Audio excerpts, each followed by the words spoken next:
Greetings, my fellow servants of the God Emperor. It's the Ash Heritor. Welcome back to Rogue Trader.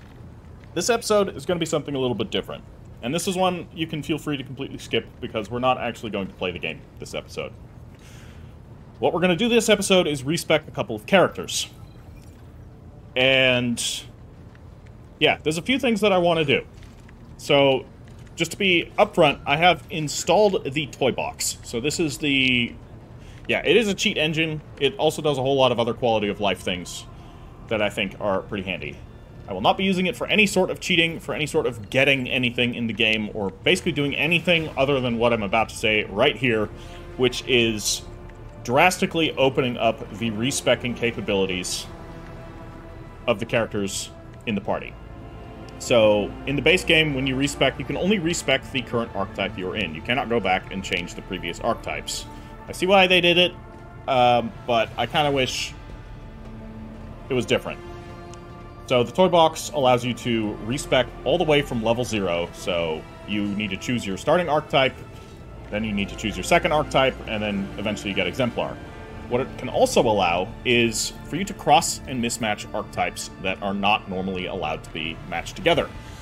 There were a few instances where I wanted to level people up into a certain archetype, only to find out that, that doesn't work. It doesn't allow that, even though I think logically, in some of these cases, it should. So, I'll be toggling that on as well, so that we can get some interesting stuff. So, the main things that I want to do, there's a couple characters I want to respec. I'm not going to respec everyone. I want to respec Marajai, purely because we're going to have a new character joining pretty soon, Kibela, who's going to be the Death Cult Assassin. She is going to be the Blade Dancer archetype, which is one of the new ones, or the new one, the new first-tier archetype. And then, I'm not sure what her default secondary archetype is, if it's going to be Executioner or Assassin. I mean, I would hope it's Assassin rather than Executioner, but I guess we'll see. And then I'll respec her if need be, but I need to recruit her first. I don't know where or when that happens, hopefully soon. But this creates a whole lot of overlap between her, Heinrix, and Marajai as he's currently built. Heinrix, I want to respec as more of just a designated Psyker. So I'll be using him mostly for psychic powers and some psychic support and healing. As for what archetypes I'm going to rebuild him into, I don't know. That's going to be something I decide as we do the respecking here. And again, if it doesn't work out, I can always respec him again later. Marajai, I do mostly know what I want to do with, and part of that is influenced on the fact that the Drukhari arsenal, there's a lot of really cool weapons, including ranged weapons, but we don't really have any character that is suited for using them. Marajai is not particularly suited for using ranged weapons, so it's not really going to be him. So I thought, well, let's make him suited for ranged weapons by having him start off as a soldier, and then we go into a much more hybrid build with him, and have him be an Executioner, probably. I'm not sure yet. Executioners work with dots. Marajai likes dots. We'll see if that's the correct course, or if I do something else with him. It's not going to be another Archmilitant, don't worry. But I love my hybrid builds. I like being able to do both melee and ranged. Got a couple characters that do it, and it feels different for each one. And I think I want to also have Marajai be like that. And how I kind of envision him is have him using some sort of larger ranged weapon, like a two-handed one and a two-handed melee weapon. So it's not going to be like Abelard, where he's, swapping between the two, the pistol and the sword, or like Ulfar, who does quite similar. So it's going to feel a little bit different, and then we're going to have him be a bit more dot-focused as well. So I think that's going to be a lot of fun. It's going to hopefully make him feel a bit more unique. And then, yeah, so those ones will be respec. I also wanted to respec Pascal. I have no idea why Master Tactician is not available to Operative. It doesn't make any sense that it isn't, so we're going to make him a damn Master Tactician, because I can do that now. I'm going to keep him as an Operative, but I am going to respec him a bit.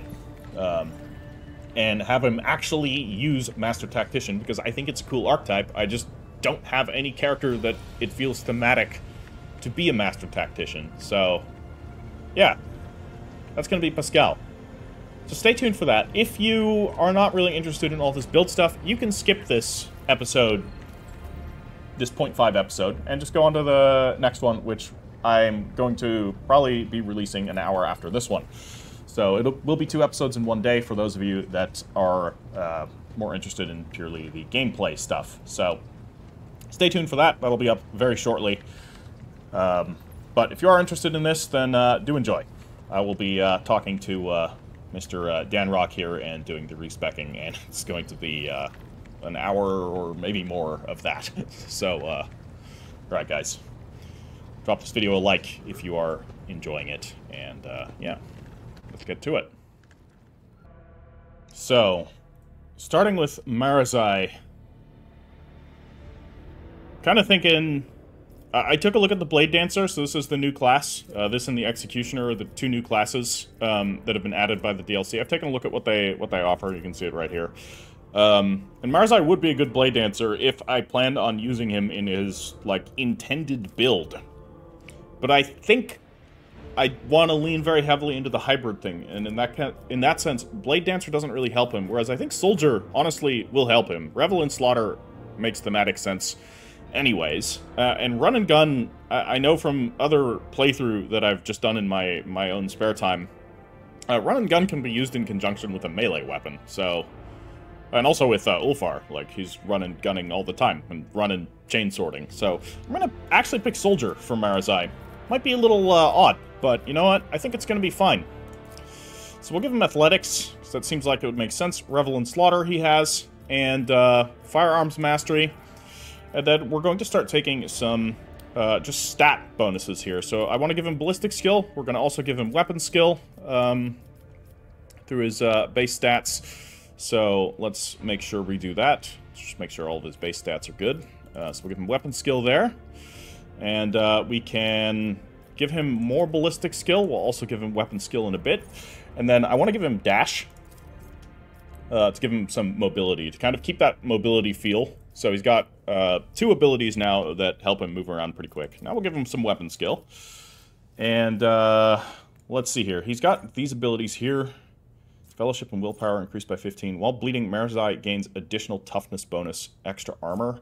I will probably take these. I just don't know if I necessarily need them now. So let's see here.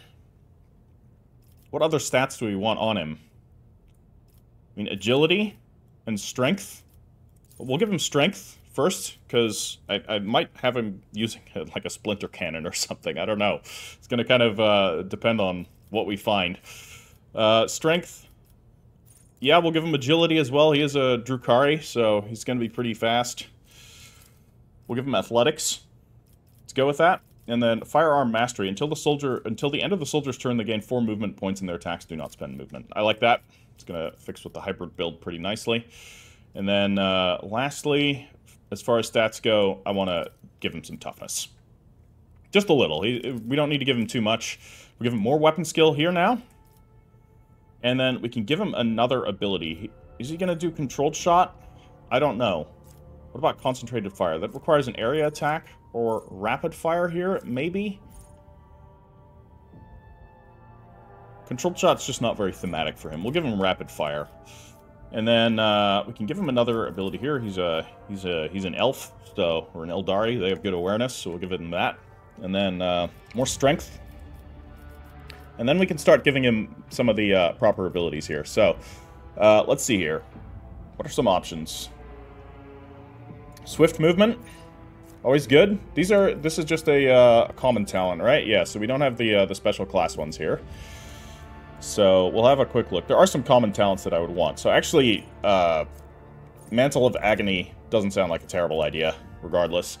And then we'll give him here, because now he can take some of these soldier-based abilities. So Rack and Ruin is nice. Camaraderie, no, he's not going to be with adjacent allies. Reloading costs 2 less, and the first reload in combat does not cost AP, maybe? Rapid reload is always good. Alacrity, what is that? Each shot fired by the soldier grants them additional +1 agility until next turn. That's, I mean, okay, on a very rapid fire weapon, if you're firing it multiple times, that can be pretty good, I guess.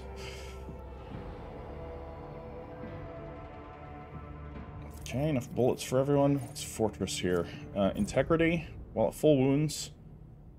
He's not going to be at full wounds because he's going to be bleeding himself. The first hit of each ranged burst attack deals additional damage equal to the weapon's current rate of fire. Maybe. Point blank? That's area attacks. Or is it just area attacks? Yeah. Second skin. Medium armor does not reduce dodge. I kind of want him in Incubus armor, though, which is heavy armor. Swift Slaughter. That's always a good one. And then, we'll go with Swift Movements as well. Then what is Prey on the Weak? While Marazai is bleeding, every kill he grants gives him a stacking +5 bonus to weapon skill and ballistic skill. Sounds fucking lovely. More awareness. And then until, let's see. I think we're going to go with this.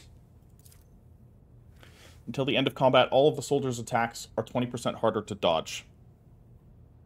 And the ranged attacks gain additional 10% to over-penetration. So we're done there.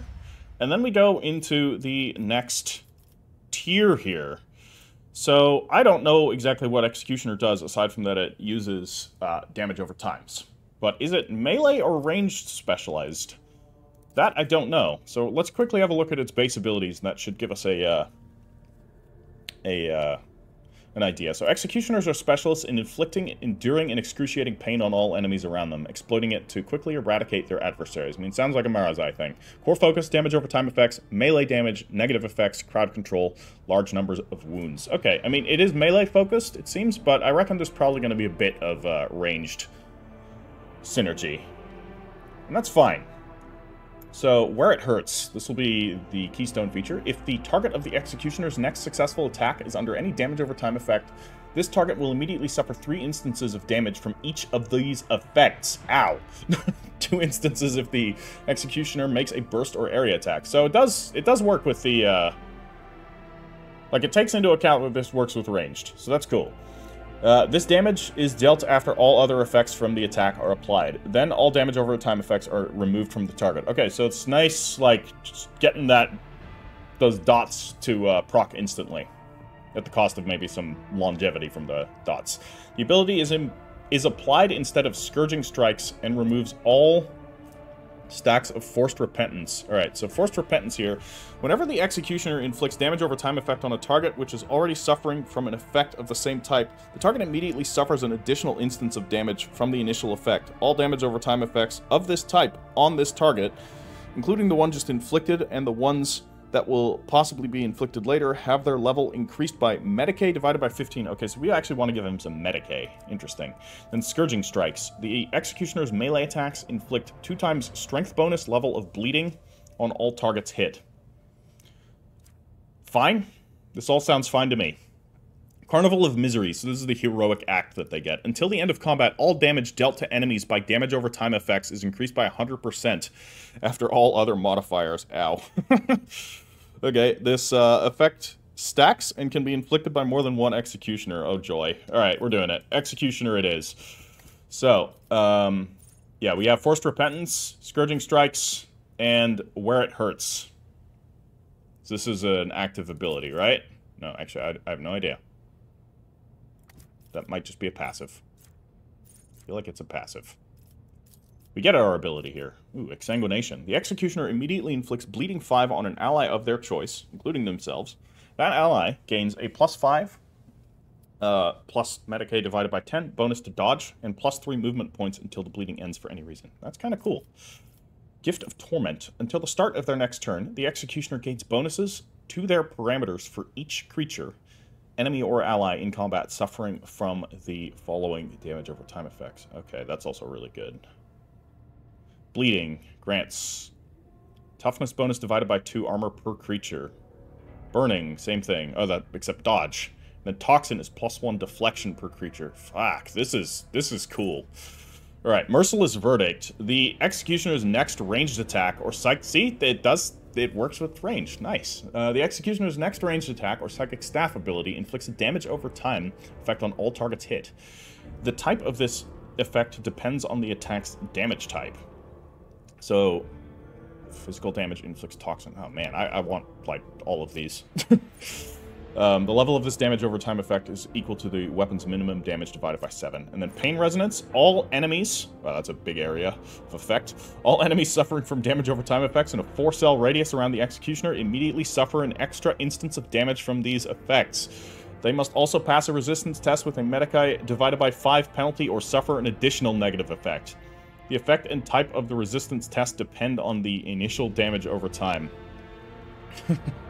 So if they're bleeding, they have to make an agility test or be blinded. If they're burning, they have to make a willpower test or be slowed. And if they're toxin or toxic, they have to make a toughness test or be staggered. This is really cool. And Reckless Abandon is the Executioner replaces 30% of their maximum wounds with the same number of temporary wounds until the end of combat. While the Executioner has temporary wounds, all of their melee attacks and damage over time effects deal an additional 30% of their maximum wounds damage. That's pretty good.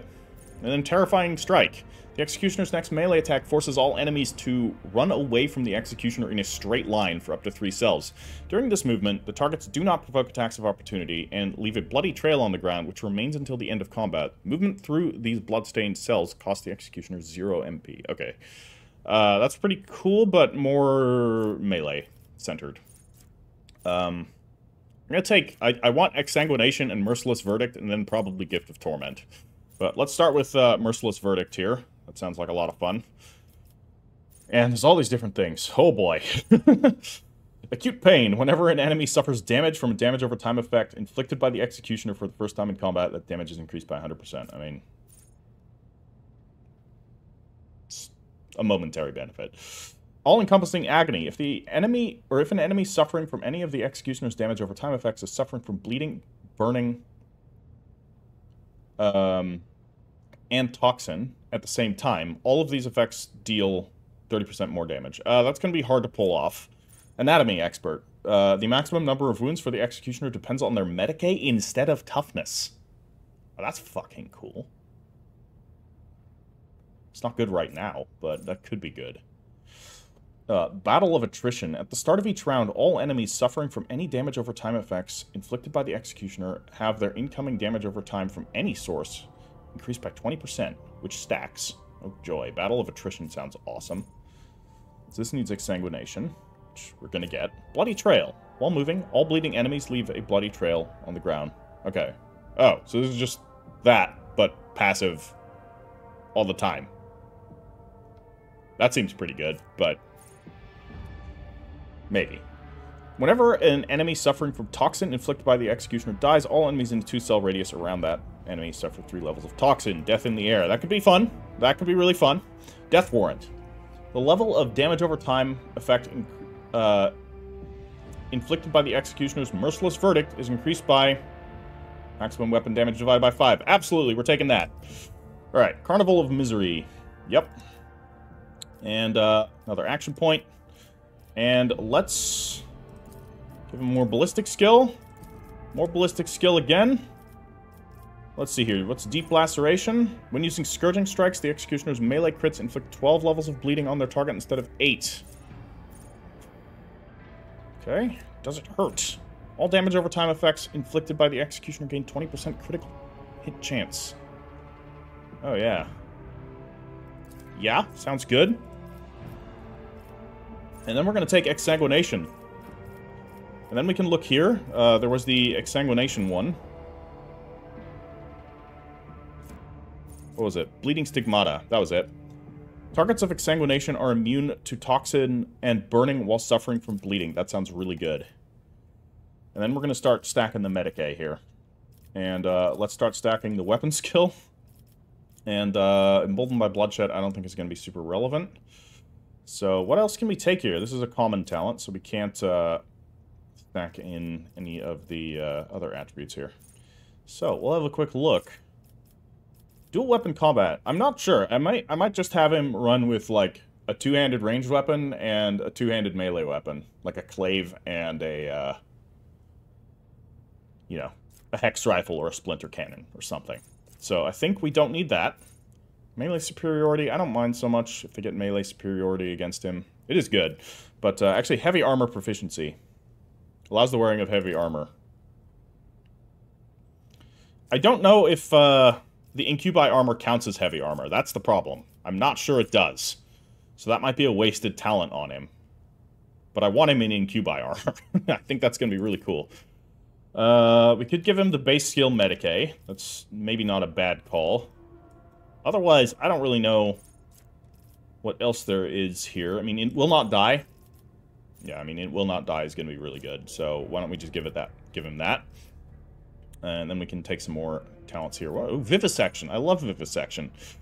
+8 to Lore Xenos. That's not that useful. Whenever an enemy suffering from any of the Executioner's damage over time effects dodges the Executioner's attack, all damage over time effects currently inflicted on that enemy now deal an additional 10% damage. That's cool. Sower of Distress. Enemies suffering from damage over time effect inflicted by the Executioner suffer a -7 penalty to the resistance test. I think that's going to be pretty nice. And then we can give him some more weapon skill.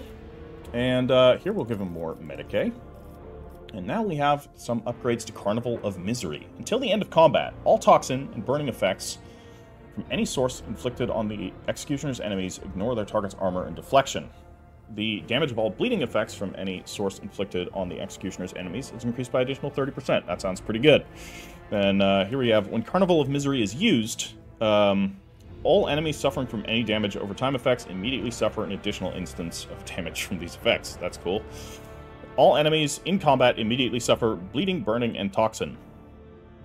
The effect... Oh, God. Yeah. All right. Do it. All right. What's Fragile Playthings? We haven't looked at this one yet. The first instance of damage dealt by Executioner's damage over time effects in a round reduces the inflicted enemy's armor by 13% until the end of combat. Oh, God. Yeah. Absolutely. That sounds wonderful. More strength. More Medicae. And, Gift of Torment. I think so. We're gonna give him Gift of Torment so we can actually buff him up, make him pretty strong. And then, you know what? I think I am gonna give him Combat Master. Or Melee Weapon Specialist. That's just with axes. That's Melta weapons, not melee. Alright, I'm going to give him Combat Master so that he can't be flanked. And, so there's a couple more we haven't looked at. Hardened Body. Whenever the Executioner or their party members are suffering from any dots. I'm going to start just reading it as dots. These effects deal only 50% of their damage. Stacks multiplicatively... Oh. Oh, that's good. Absolutely. Okay, I like that. Let's give him some strength. And let's give him more Medicae. And then we're going to look down here. Deep Laceration was... yeah, so that's on melee. Maybe. What about Internal Bleeding? When pushing an enemy... I don't know how much he's going to be pushing enemies. And Invigorating Screams. Whenever an enemy in a 4-cell radius around the Executioner suffers damage from a dot, the Executioner regains a wound. That's going to happen a lot. And Toughness... What's his Toughness? It's 35. His Medicae is definitely going to be higher now. So I think I'm going to actually get him that ability to increase his wounds by his Medicae. And then we'll give him base skill Medicae. We'll have to do that when he's Exemplar, but we can do that in a minute. Let's see here. What's the final one? We didn't even look at that. Until the end of combat, all of the Executioner's allies are healed by dots instead of suffering damage. Oh my god. The number of wounds restored is always equal to the number of yeah. Everyone absorbs the pain of their foes. I love this. Okay, and Exemplar time. Alright. So, what's Contagion? What's that one? What was the, this is the, like, the big one here. Whenever the character applies a blinded... Okay, so that would actually be pretty good if I had that other ability. But I need one for dots. There are some that are affected by dots. I just need to, Okay. No, this one doesn't affect dots. Fresh wounds? Or flesh wounds? No. Grievous wounds. Maybe this was it. No. Lethal threat? Malign influence? No. Puncture? No. Where the hell was it? Maybe it was up here? It's definitely not one of these. I mean, you would think Contagion would be, but it's not.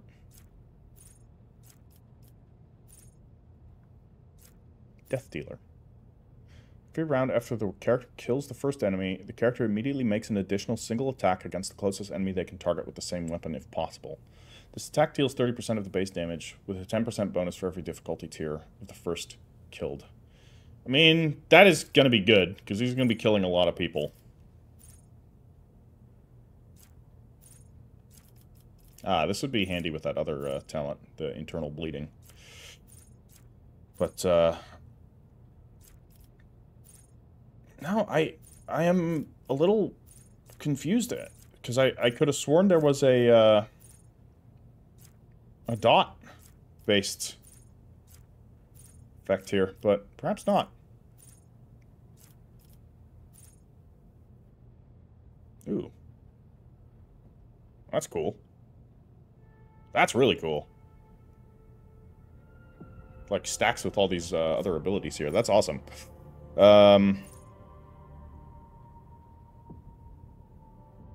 Peak condition could be really good. Point accuracy. Ignores 2 of the enemy's deflection. I mean, I might just take that.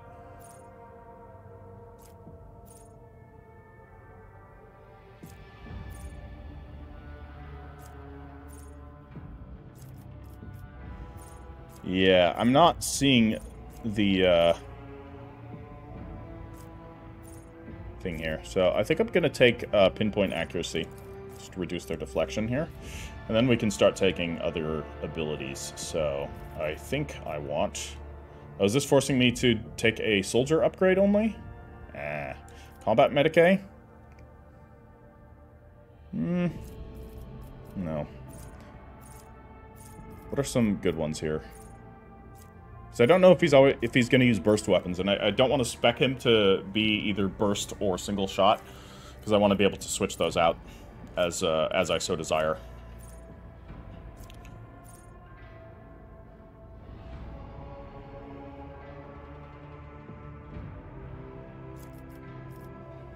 Oh, second skin. Medium armor does not reduce dodge. Again, I'm going to take a rapid reload, and then we're going to do some more Medicae.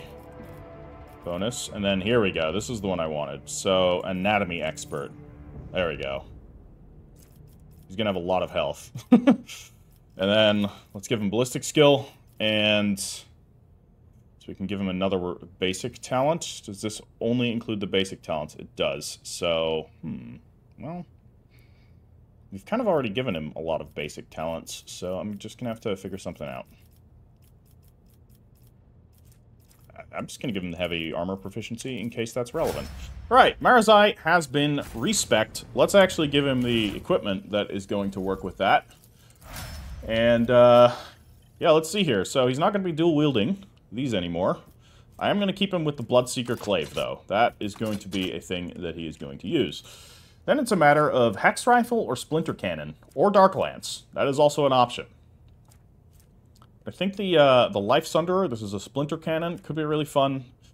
The Bloodblight Hex Rifle could be a lot of fun. Mazoa Pattern Hex Rifle, I don't know why it's a Mazoa Pattern Hex Rifle, but who knows? Who knows what those tech priests on Mazoa are getting up to. Bloodblight. At the beginning of the target's turn, all creatures in the 2-cell radius suffer the Bloodblight effect. If these creatures suffer impact, piercing, or rending damage, they also suffer +4 direct damage and bleeding 4. That sounds like it's going to stack pretty well with him. So I'm going to give him a Hex Rifle. So he'll be... That's kind of single target-y, though. So I don't know. Is that going to be good?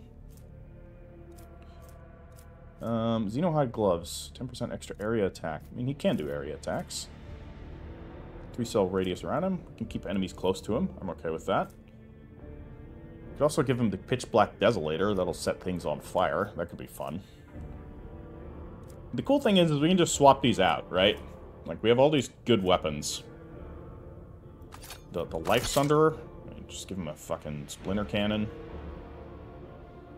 Could be a ton of fun. Dark Lance, I don't think does... any sort of dot, so I probably won't use that on him. This weapon's interesting, though, the Pitch Black Desolator. Got a range of 7 and hits everything in a line. It's burning 8. Does a lot of damage, too. Like, that is a ton of fucking damage. Whereas this does less, but, you know, it's got a rate of fire of 9, which is respectable. Got fairly long range, and it's got a ton of ammo. The Life Sunderer. Let's actually start him with the Pitch Black Desolator. This looks like it might be fun. And then, yeah, so we can give him the...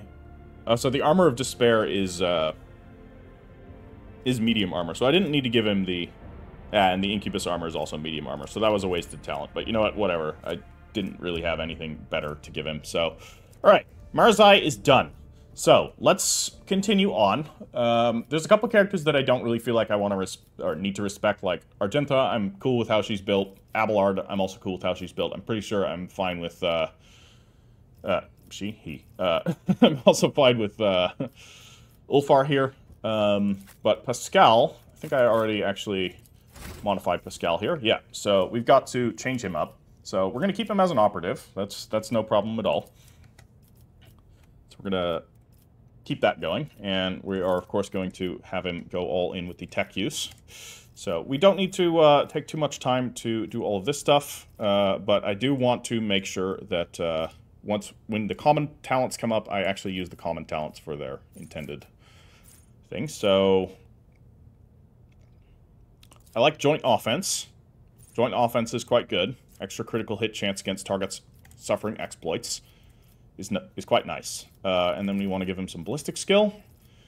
And this is a common talent. So... yeah, he actually has a ton of really good common talents, so this does muddy the waters up a bit. But let's make sure that his stats are all looking good. Exposed weakness costs 0. I'm probably not going to use that as much, because I want to keep the exploits.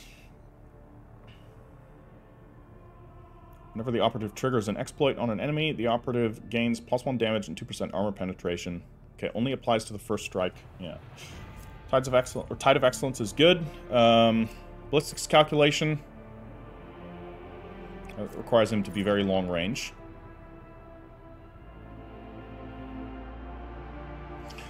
While the operative's perception bonus is 10 or higher, they gain +1 action point. Or is that armor piercing? Action point. And ignore enemies' deflection. What the fuck? I didn't even see this talent before. Give him that, and then let's give him some bloody perception. Alright, let's go. Then, the abilities here. Joint Analysis. Yes, please. We'll keep him with that. More tech use. Okay. Covert Protocol. He's in half cover. He doesn't necessarily need to be in cover. Offensive Pattern Prediction. Operative suffers 9% less damage from enemies affected by exploits. That sounds like fun. We have another common one here, so let's give him more perception. And, yeah, the crippling on the dismantling attack, and then we're going to start giving him some logic. And more logic. And then, we'll give him another perception. Don't worry, we'll also do the melee and ranged. But I like him as a ranged character as well. Which ones were these again? Okay, so this was Plasma or Melta. And Persistence of the Forge was... is this a common talent? No, this is just any talent. What about Passive Learning? Yeah. Yeah, I like this, because this is just throwing exploits around everywhere, which is great. So we're going to give him some Medicae.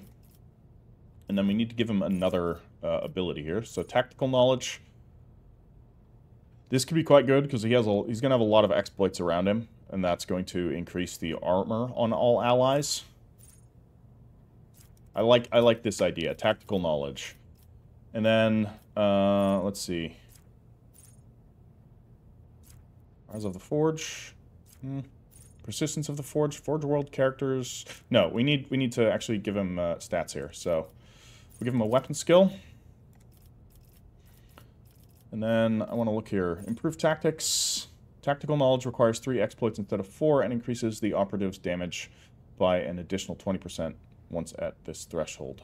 That's pretty good. I'm going to modify that ability. And we'll give him some ballistic skill and some weapon skill. And this is another common talent. I probably still want to give him Medicae Mechadendrite, but we'll have some room to do that later. So let's give him some toughness. And then we're going to do this one for dismantling attacks to reduce their movement. Okay, next up, we are going to give him Master Tactician. Because we can now. So, we got press the advantage here.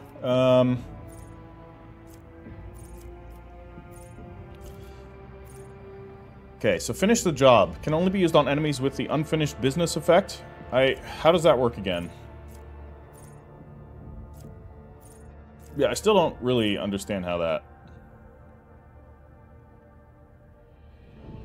functions. So perhaps not. What about Strong Point? The target gains 2 temporary wounds and +1 temporary wound for every 2 stacks of tactical advantage the Master Tactician has, but the Master Tactician loses half. So this is going to be kind of a good, like, not healing ability, but good support ability.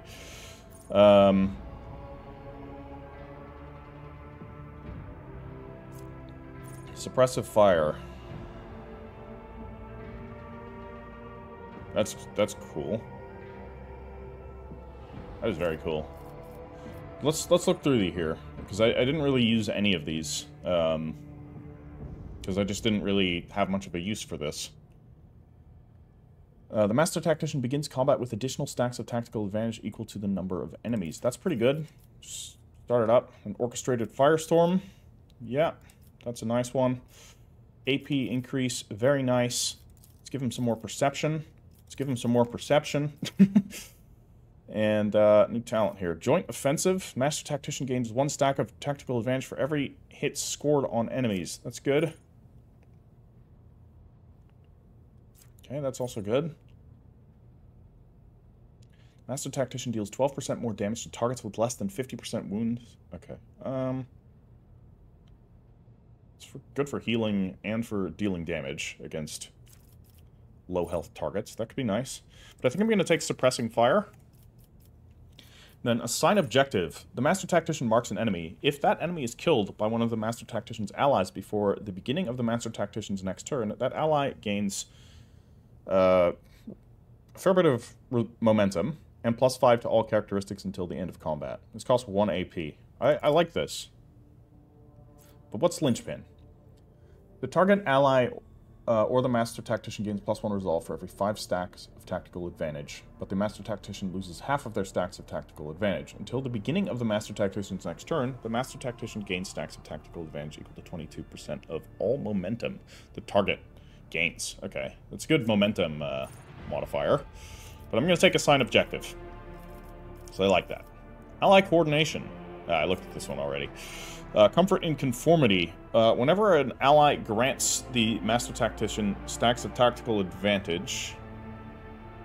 Okay, that requires another... I need to look. I think allies can grant that. That must be. Yeah, okay. Alright, so that's how that would work. Alright, so that happens quite regularly then. That ally also heals 1 wound for every stack granted. It's like a lot of healing happening. Although this is good. Cost effective, grenades and medkits cost 1 less action point to use. That sounds like a lot of fun. So let's give him some more tech use. And then let's give him some ballistic skill. And ah,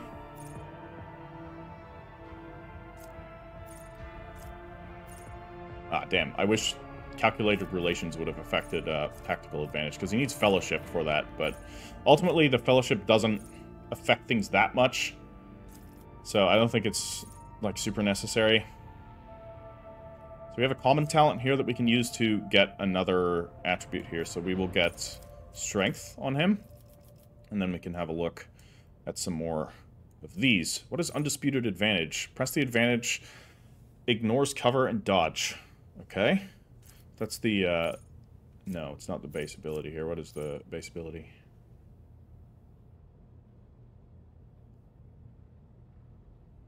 I'm assuming that the target then ignores cover and dodge when they have press the advantage. No, they only, this works on themselves.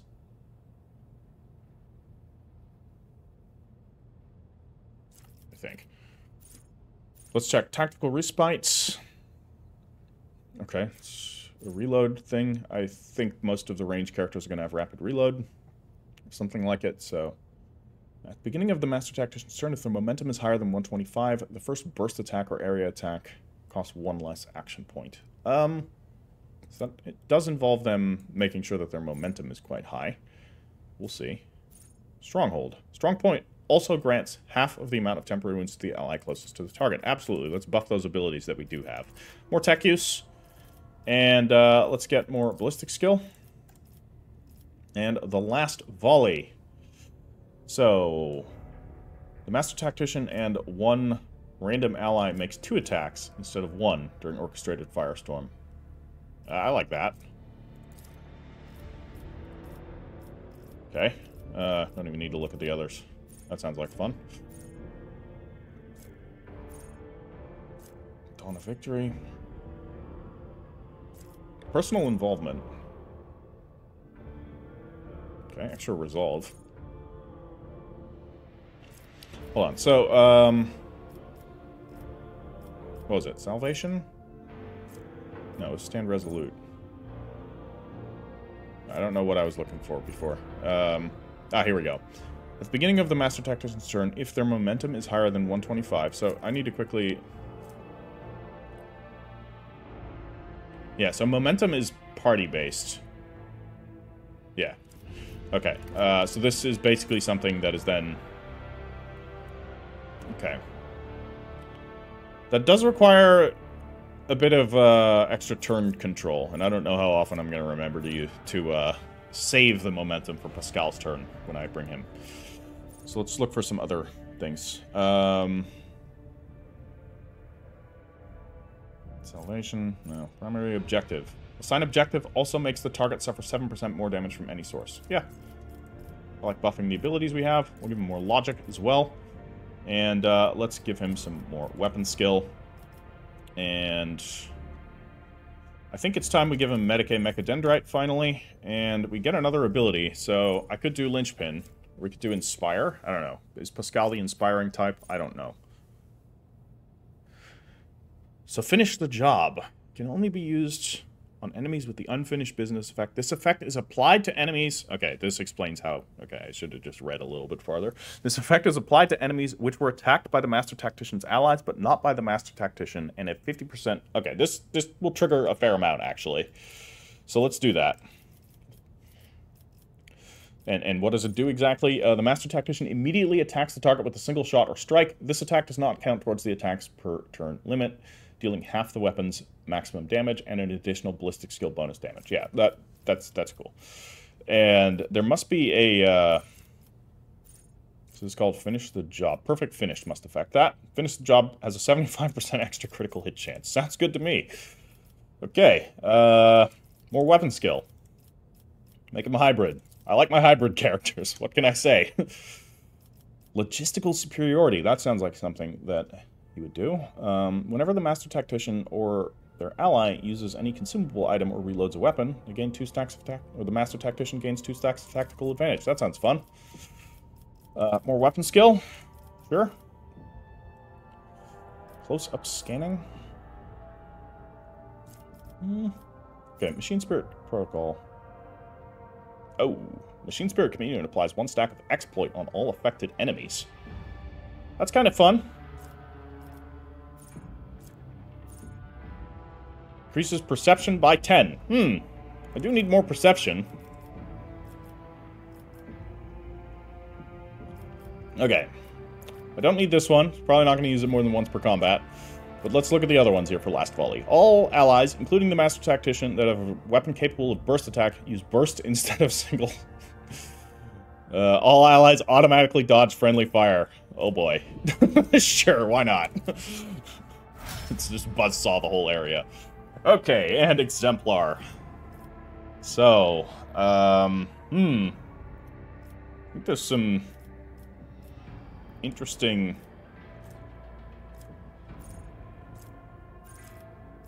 Masterful display. Masterful precision. Maybe. Out of my way. No. Pick condition.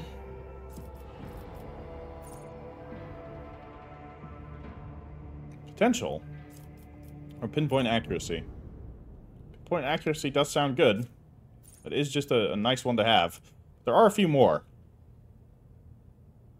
Relentless. Steel Shell. Character's deflection is doubled against single target attacks, or tough as steel. The character gains an additional 12 wounds. These wounds are further increased by the toughness. Or by toughness. Okay. That's kind of fun.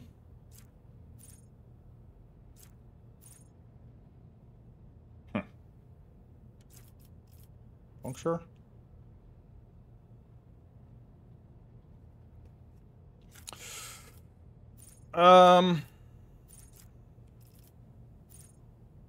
Extermination? Okay, any damage is increased by 1 for every attack they've made this combat. He's not making that many attacks. What about Destroyer? That's melee specific. I don't want to, necessarily...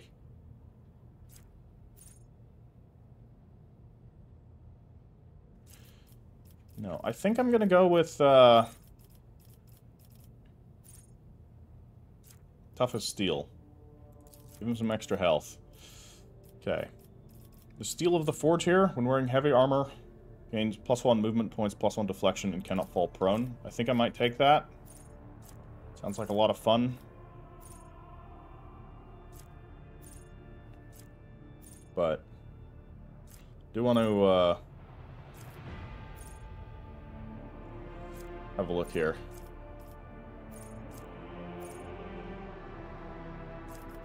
Skirmish protocols. Oh, this one was pretty good.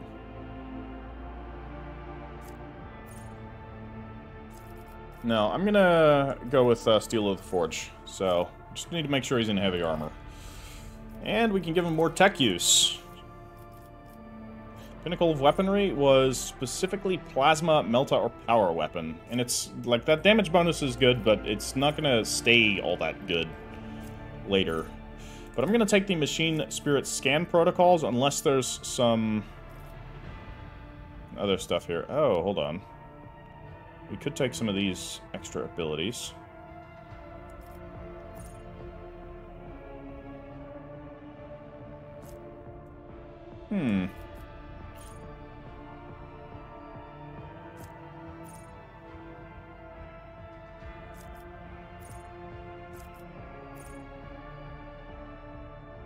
No, we'll do that. Then it's Perception. What is our Perception currently? His Perception is currently at 65. Like, if we can give him Prescience, which that is then just something we need to make sure that we do, that's going to be hilarious.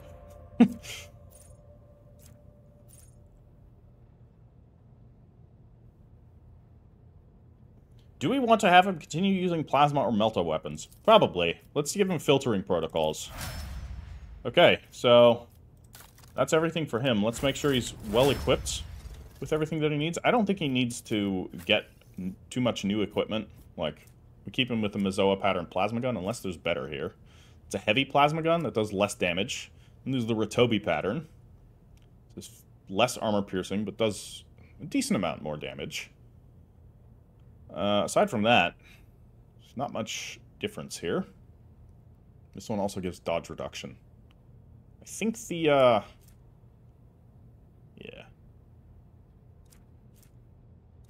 I'm gonna ditch this one. We don't need that. The Melta gun. Melta Ultima. Sounds like fun. Very close range. In fact, I would argue too close range. I'm gonna ditch that. Giving him a multi-Melta would be cool, but he needs strength 55, and his strength is a little bit lower than it has been in the past. The Sea Delphin pattern Omniscient Axe I'm going to keep him with, and what armor are you wearing? You are wearing medium armor. So we want you in heavy armor. Which I'm sure we have somewhere. Ah, you need heavy armor proficiency to do that. Okay. Note to self. Get him heavy armor proficiency, because he does not have that baseline. So... yeah. Oopsies. That's okay. We'll give him that. Let's level up Cyrene here. I'm not going to rebuild her. I'm happy with the things that she has. So we're just going to give her some more fellowship, actually. And some more psychic stuff or some more other things. Not sure. Why don't we give her It Will Not Die? She's been through some stuff. Now she has 100 hit points. So, for the sake of things, Pascal also has 100. Jai has 94. 74 for Heinrix. Heinrix is going to get rebuilt. Cassie has a lot, but that makes sense because she's got some funky navigator business. Okay, so 100 is decent. 119 on Marazai. He's now a bit tougher. 100, almost 200 on Ulfar. That makes sense. Alright. And then Irliet here. I'm not going to respec Irliet. Very happy with her build. That's certainly doing some work. So let's level her up. As is. Oh, look. Ballistic skill. Who would have thought? Okay. What can we give her?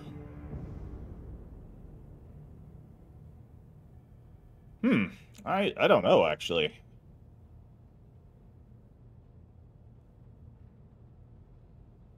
Like, we could give her extra intelligence. It's maybe not necessarily bad. Or extra Lorzinos. No, it's I don't think that's useful to her. So Lorzinos is pretty good, as is. Can I look and see how much she has when I hover over this? No. If I hover over here? No. Nah. So extra intelligence would affect some of her abilities. I'm going to also give her It Will Not Die. She's been through Kimura. She needs to be a bit tougher. Idira, you're a grand strategist. I don't know if I'm going to keep you as a grand strategist. I'm not sure how much I like that idea. I also kind of want to respec Jai. Because I have Jai as a vanguard, and honestly... Actually, maybe it's not so bad on her, because she is an officer, as is. So she kind of has her pistol thing. I haven't leveled her up in quite a while, either. I'll keep her as she is. So what is her... Yeah, her fellowship is quite good. And Vanguard uses fellowship for a lot of what it does.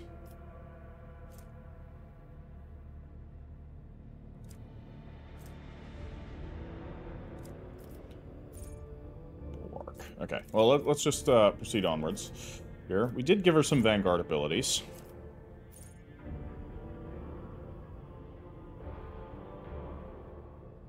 Formidable Distraction. I'll take that. That sounds like something she would be. Just distracting the enemies. Causing a general nuisance. Do I want to give her anything else here?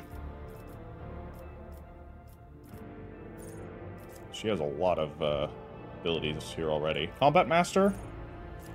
Melee superiority. I'd prefer just not to be in melee, but, well, we see how well that works all the time. So what did she choose as her starting? You know what? I'm going to take this, regardless.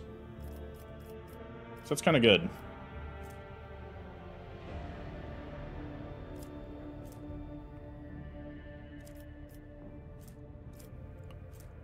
Vanguard cannot die. Until the start of the next turn, all damage suffered by the Vanguard is reduced by toughness bonus. That could be fun.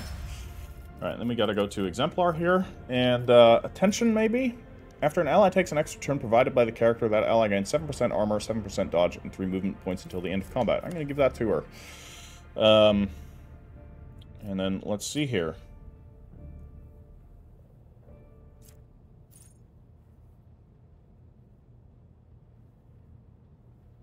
Perception and ballistic skill, you say? So, increase Pascal's perception by 5 more. Kind of like the idea of that. Then we want to, of course, give her some more commerce. And Let's have a look here.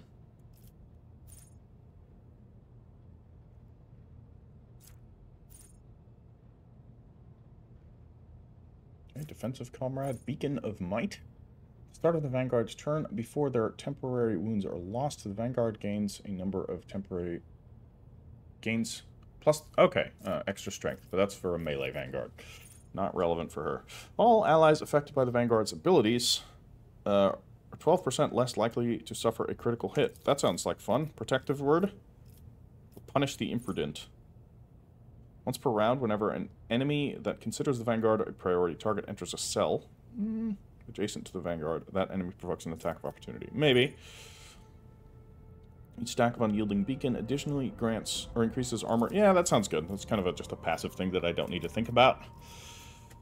Let's give her some more ballistic skill. Hers is currently at 70. Or what about her fellowship? Her fellowship's at 74. I mean, more fellowship is always nice.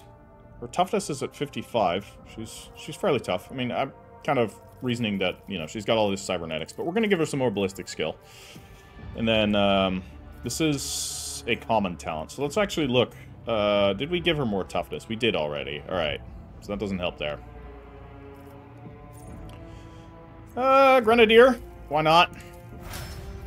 Okay. Heinrix is going to get a full respec, so we don't need to worry about that. Cassia. You also have Vanguard. Vanguard is fellowship. You know what? That's fine. I'm okay with you still being a Vanguard. We have 2 Vanguards in the party now. So let's level you up as well. You have almost all of the Navigator abilities.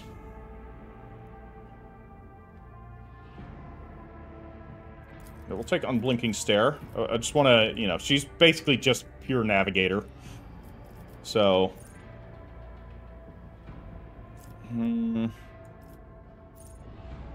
We don't have removing allies too much. Yeah, we've basically got almost everything here.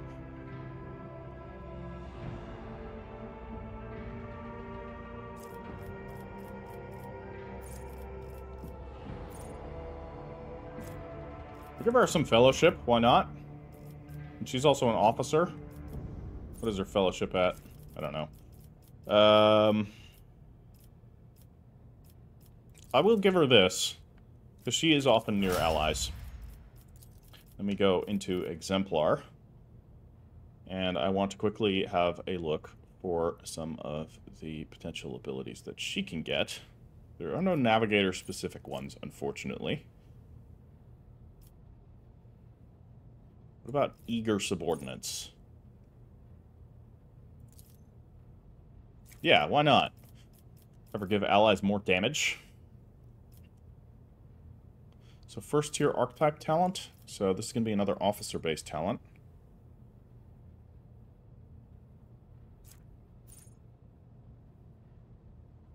I'm going to give them focus as well.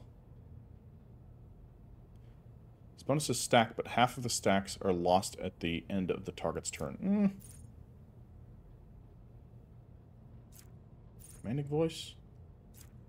Blood of martyrs. Be vigilant.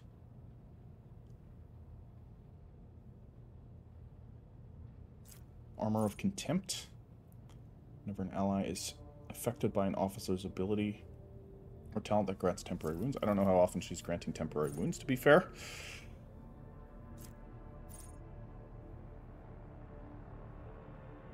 Okay. That is quite good.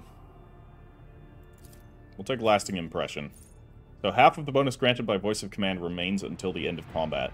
This bonus does not stack with itself or with bonuses granted by Voice of Command, but does not count as an officer's ability for the purposes of other talent effects.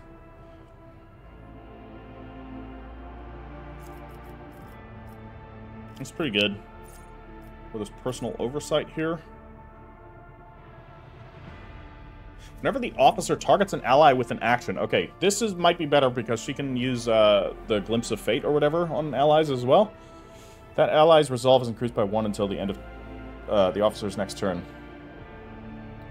I kind of like that. And then we're going to give her more lore warp or more awareness. She's our awareness one, so we're just going to completely stack that into the to oblivion. Okay, let's see here. Resilient Beacon. She is supposed to be tough.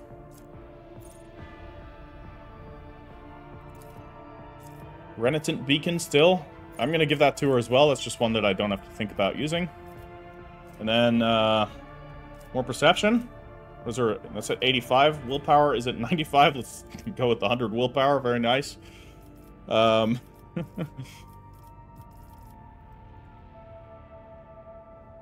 willpower baseline. That's terrifying.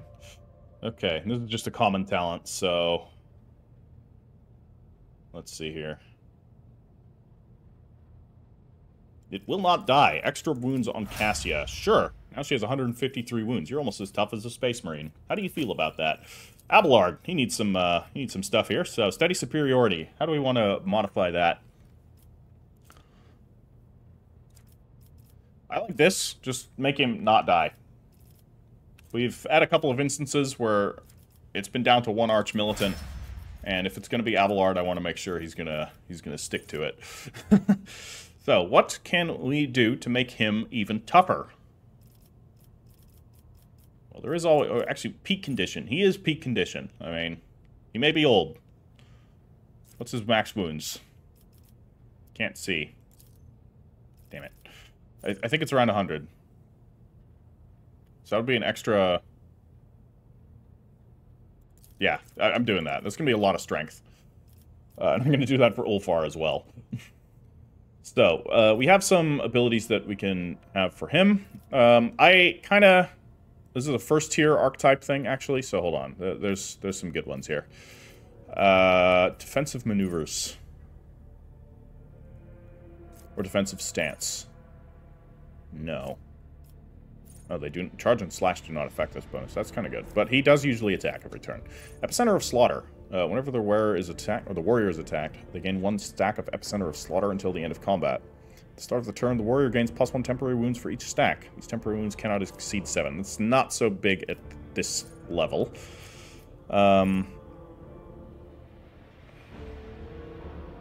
That's okay.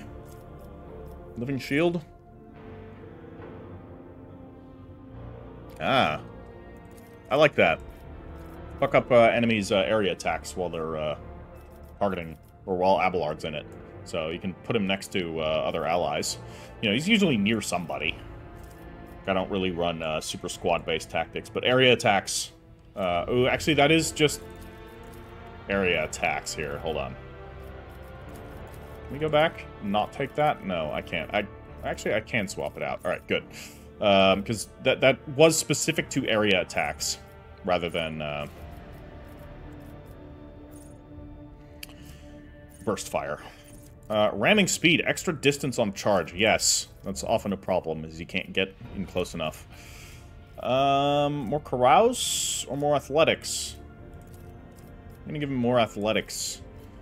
And then we can do a second tier archetype here, so there's definitely some good ones. Close quarters training. No. He doesn't use two-handed ranged weapons.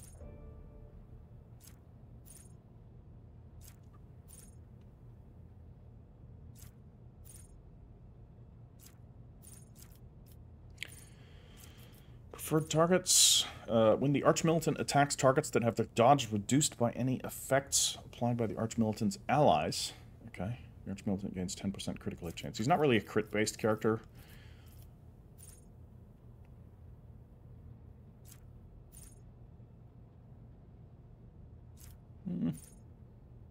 Begins with 2 stacks of versatility. That sounds fine.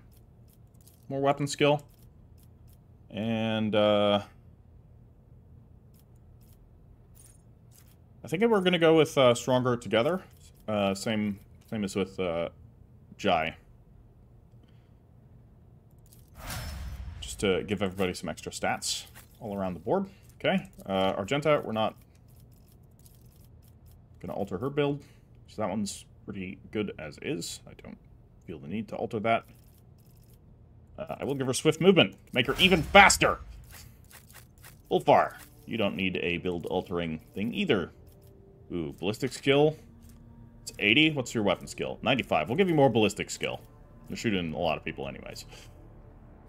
What else can we give you? I mean, you do use a chain weapon. 4 max damage isn't very much, though. Grenades, though. More grenades. That's good with the Arch Militant. Okay, that is going to be all for the upgrading and respecking today.